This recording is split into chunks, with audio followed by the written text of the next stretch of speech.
তো শিবপুকুর পার। আমার দুদিন আগে একটা বাচ্চার অ্যাক্সিডেন্টের রিপোর্ট আসে। আড়াই 3 মাস বয়স হয় বাচ্চাটাকে কেউ খুঁজে পাচ্ছিল না অ্যাক্সিডেন্ট হওয়ার পর। আমরা প্রিলিমিনারি ট্রিটমেন্ট করি, একদিন করেছি, তারপরে আর পাওয়া যায়নি।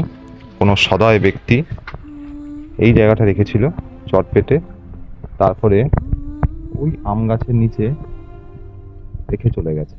যাই হোক, সেই সদয় ব্যক্তিকে ধন্যবাদ জানাই যে অ্যাটলিস্ট রাস্তায় তো ফেলে রাখিনি, আম গাছের নিচে ফেলে রেখেছে। তো আজকে হসপিটালে নিয়ে যাওয়া হবে ট্রিটমেন্টের জন্য। বাচ্চাটি যাচ্ছে আশারি, রেস্কিউ করা হলো। সবাইকে অসংখ্য ধন্যবাদ যারা যারা এই বাচ্চাটির জন্য কন্ট্রিবিউট করেছে, অসংখ্য ধন্যবাদ। বাচ্চাটিকে আমি এনেছি ফ্ল্যাটে, ওখানে পোস্ত মুখ বাড়িয়ে দেখছে। যাই হোক,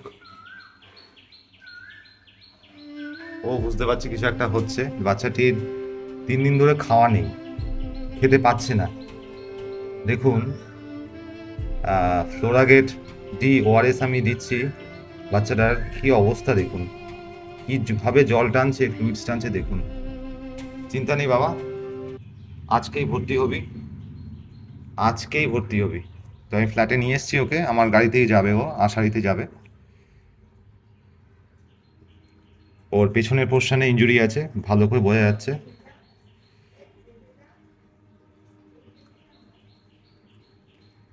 দেখো কতটা করে জল খাচ্ছে ও। ওপরে ছিল, কেউ জল দেওয়ারও ছিল না, জাস্ট ফেলে রেখেছে ওকে। মানে মানুষ কত অমানবিক, ছি ছি ছি ছি। 3 দিন ধরে জাস্ট ফেলে রেখেছে ওকে। আমি শুধু 2খানা ইঞ্জেকশন করে এসেছিলাম, কাউকে দিয়ে আমি বাড়ি ছিলাম না। এই অবস্থা আমাদের সমাজের, এই অবস্থা। যাই হোক, ওর কপালে ছিল, ও বেঁচে যাবে।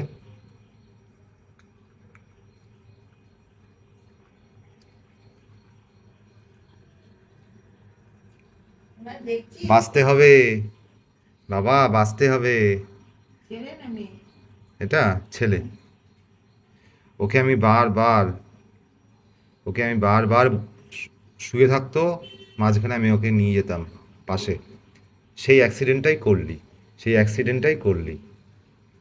আসি, টাটা।